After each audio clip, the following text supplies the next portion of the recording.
for the debate. I recognize the member from Simcoe Grey. Thank you very much, Madam Speaker, and it's a pleasure to rise to discuss this very critical issue as a member of the Justice Policy Committee that conducted the hearings over 13 days with 150 witnesses, 60 with lived experience and victims, and 90 who are experts in the field. And as a father of three, I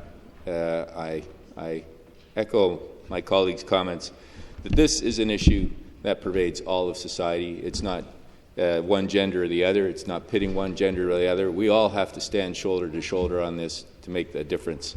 And we have to stand shoulder to shoulder across party divisions as well. And we saw that during the hearings at the Justice Policy Committee. We heard testimony from the victims in closed session, experiences that no one should have to live through, and the devastation and the carnage, not just in the immediate crisis of the trauma, but in the long-term impacts. And we heard overwhelming evidence about the cyclical nature and those that experience gender-based violence in the household as young children will often live to repeat that in their adult lives. And we know that we can break that cycle with upstream investments, and that by investing in education and prevention, we can help to address that problem moving forward. But we also need to make sustainable investments in the frontline workers that address the crisis on a day-to-day basis and see that carnage. And I believe, Madam Speaker, that the report that was generated by that the Standing Committee on Social Justice, which will be coming back to this House, goes a long way to addressing those issues. And while we respect the intent of this motion, Madam Speaker, it is my belief that this government is taking actions and working proactively that will help not only to address this issue, but to reduce the prevalence and hopefully, in the future, eliminate it. We have a comprehensive and fully funded strategy in place, and one that is based on evidence and focused on concrete actions moving forward.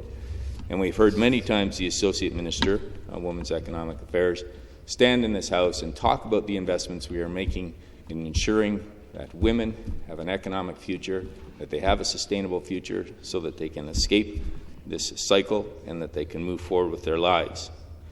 And as my colleague indicated earlier this fall, we made the deliberate decision to recognize intimate partner violence as endemic.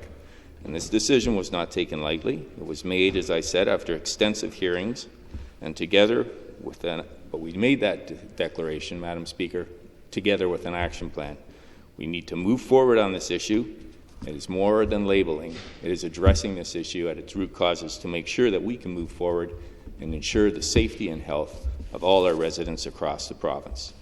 And some of the extensive investments that we are making have been already stated, including the $1.4 billion that we are investing through our Ontario Stands program to support survivors, to expand education and prevention programs upstream, and to ensure that offenders are held accountable.